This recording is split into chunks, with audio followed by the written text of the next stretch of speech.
Salut les horlogers et bienvenue dans cette toute première vidéo de cette chaîne YouTube dédiée à la fabrication des montres. Aujourd'hui, on se retrouve pour fabriquer cette magnifique montre pilote avec un boîtier en titane.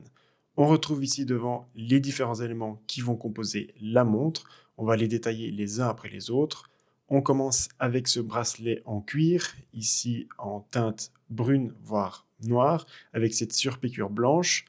Ensuite de ça, on a ici le boîtier qui est fait en titane, 30% plus léger que l'acier, avec un fond plein, ainsi qu'un verre saphir de 39 mm. Ensuite, on a le cœur de la montre qui va être le mouvement automatique, un mouvement mécanique suisse. Donc on voit l'arrière ici avec le remontage automatique, magnifique mouvement. Ensuite, pour la partie du cadran, on a ici un magnifique cadran noir, type pilote.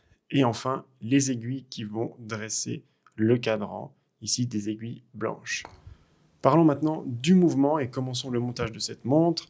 Donc ici, on va avoir des petits trous de chaque côté.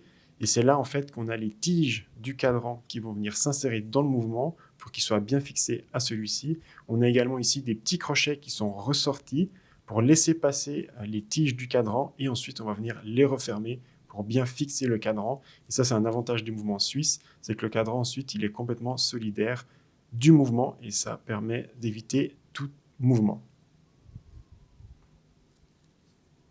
Ensuite, là, on a l'arrière du cadran avec les différentes pins. Donc, ce cadran est fait pour être monté sur différents mouvements. Ici, on va couper ceux qui ne nous intéressent pas afin de faciliter l'insertion dans le mouvement. Donc ici, il y en a plusieurs à couper.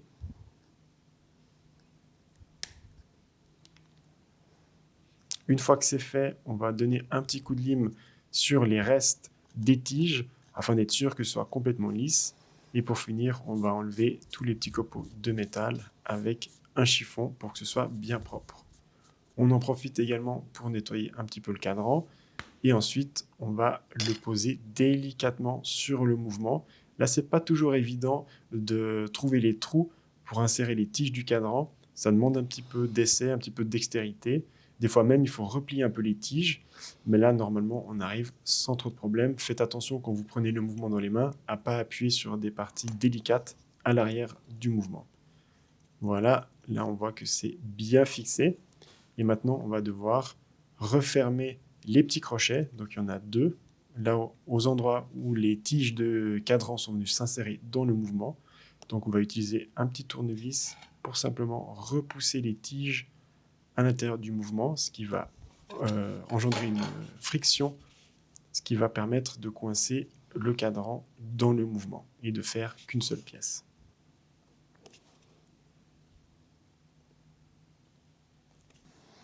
Voilà, maintenant que c'est fait, on va enlever les dernières poussières sur le cadran avant de poser les aiguilles, un petit coup de soufflet et un petit coup de chiffon.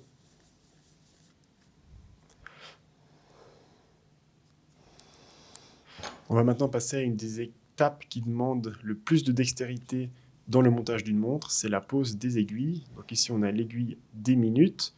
On voit que c'est très très fin. Ensuite de ça, on aura l'aiguille des heures qu'on va venir poser en premier. Et je ne sais pas si vous arrivez à voir à l'écran, mais il y a une partie de la tige vers le centre qui est un peu plus épaisse. Et c'est cette partie-là qui va être vers le bas. Voilà, maintenant c'est la partie du haut. Donc c'est ça qui va venir poser vers le cadran. Et en fait, au milieu du cadran, vous avez un axe. Et il faut venir poser votre aiguille sur l'axe. Et ensuite, avec un outil spécial, appliquer un petit peu de pression. Et en fait, si on veut bien, l'aiguille va comme se... Enfin, l'aiguille, oui, va bien se sertir sur cet axe. Là, on voit qu'elle est bien posée, elle est bien parallèle au cadran, c'est important.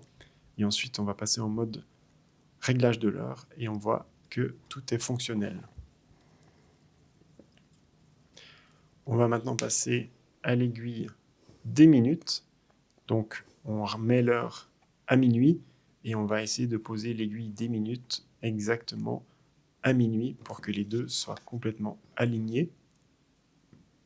Donc, même principe qu'avant, on vient poser l'aiguille juste au-dessus et on met un peu de pression avec l'outil. Ici, c'est un petit peu plus délicat parce qu'il faut vraiment faire attention à ce que l'aiguille soit bien parallèle, pas qu'elle vienne toucher l'aiguille des heures. Voilà, on s'assure que tout fonctionne.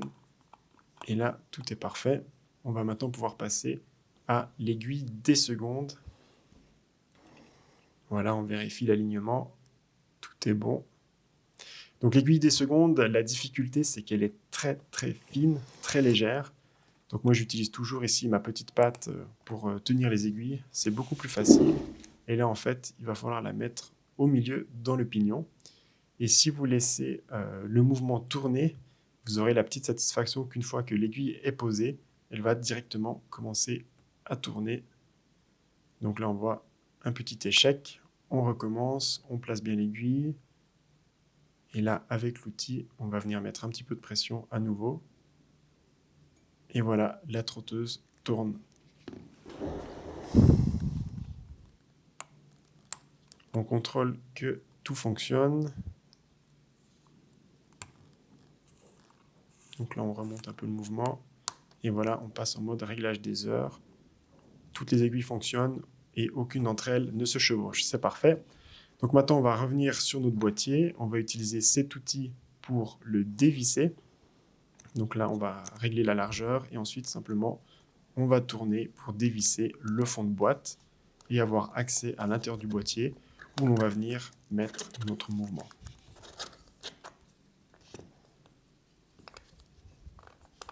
Maintenant, on va devoir venir sortir la tige de couronne du mouvement.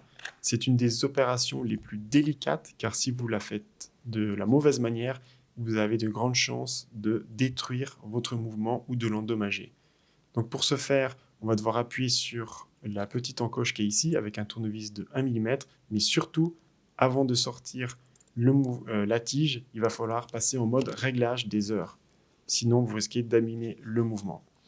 Donc voilà, maintenant, une fois qu'on a sorti la tige, on va pouvoir placer le spacer. Donc c'est la partie qui va permettre d'entrer dans le boîtier. Étant donné que le mouvement est relativement petit, on a besoin d'un ajusteur pour entrer à l'intérieur afin de maintenir tout ça bien en place. Donc voilà, petit coup de chiffon, petit coup de soufflette, histoire d'être sûr que le verre est bien propre, parce qu'une fois que le mouvement sera à l'intérieur, on n'aura plus accès à cette vitre.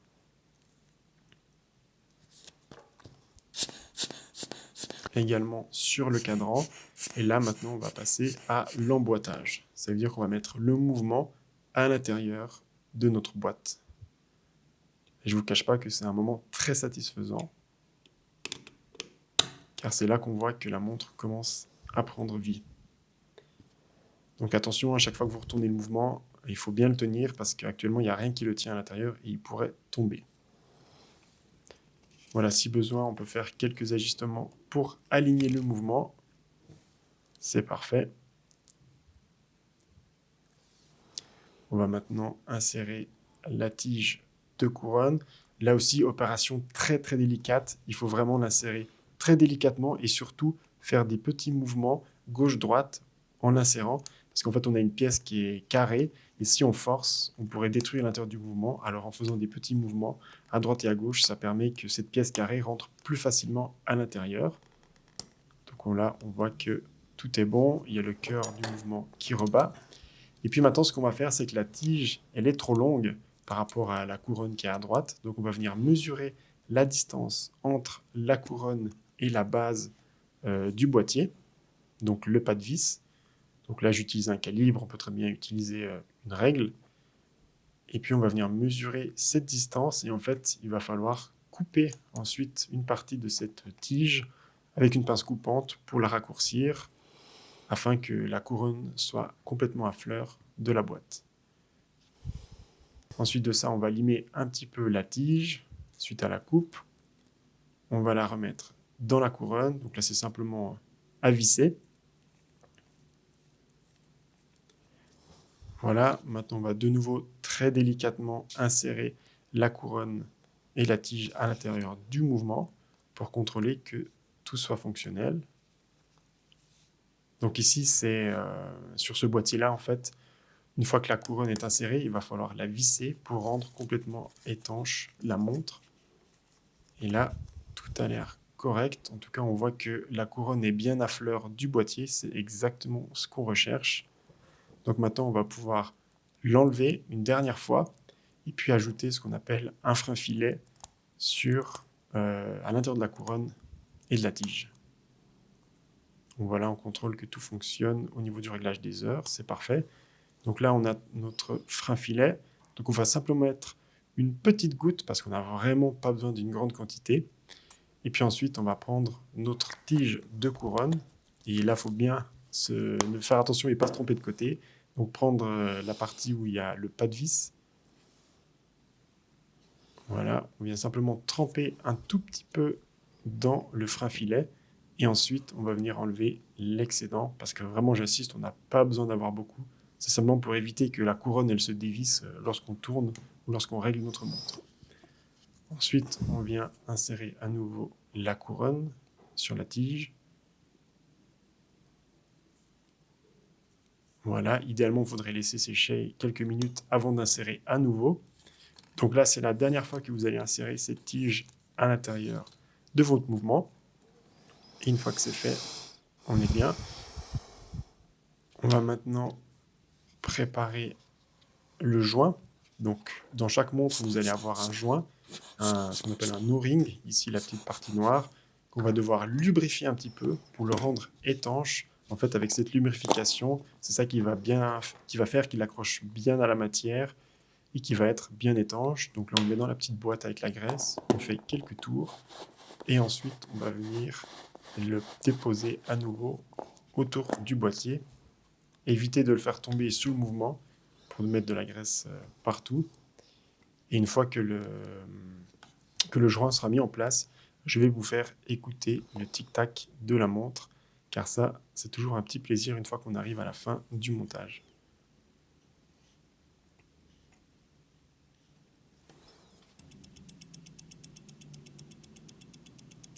C'est pas magnifique ça? Votre montre qui commence à prendre vie. Donc maintenant, l'intérieur est terminé. On va encore passer un petit coup de soufflette pour éviter d'avoir de la poussière à l'intérieur. On place le fond de boîte et on commence à le visser.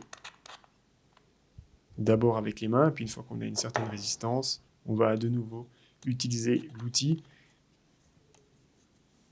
Donc ici, on va venir serrer. Il ne faut pas non plus serrer le plus fort que vous pouvez, sinon vous aurez de la peine à la rouvrir et ça ne sert à rien. Donc dès qu'on commence à avoir de la résistance, on serre encore un petit coup et normalement, ça devrait aller.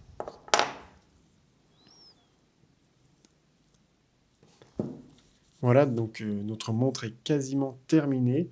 Il ne nous reste plus qu'à mettre le bracelet que vous avez vu en début de vidéo.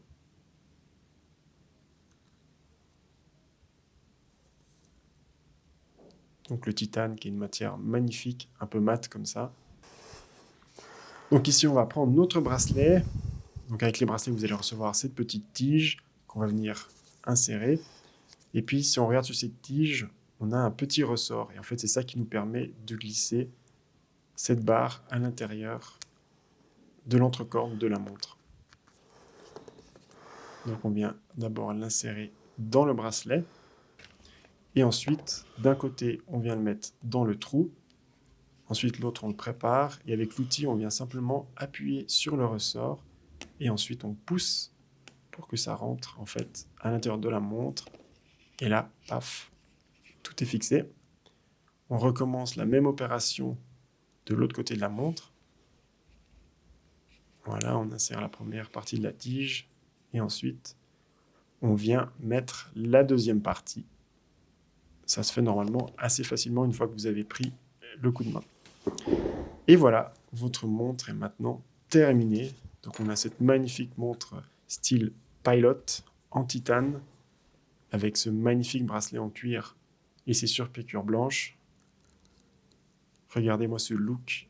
J'ai qu'une hâte, c'est de la mettre au poignet. Et ce qui est le plus impressionnant, c'est vraiment quand on l'a au poignet, elle est tellement légère comparée à une montre acier. C'est assez impressionnant la différence.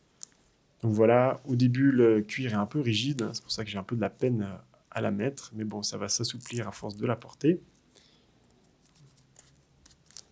En plus, on a pris le choix de la boucle noire qui va très bien avec ce style. Et regardez-moi ce résultat, juste incroyable. Et voilà, une montre suisse Pilot, faite maison. Donc si vous aussi vous êtes intéressé à fabriquer votre propre montre suisse, n'hésitez pas à me contacter. Je me ferai un plaisir de discuter avec vous et puis de vous proposer ce kit à faire chez vous. Et voilà, une fois que la montre est terminée, on fait un dernier check. On va régler l'heure sur 10h10, histoire de faire comme dans les publicités. Apparemment, c'est l'heure qui présente le mieux sur les montres. En tout cas, merci d'avoir suivi cette vidéo et moi je vous dis à bientôt. Ciao.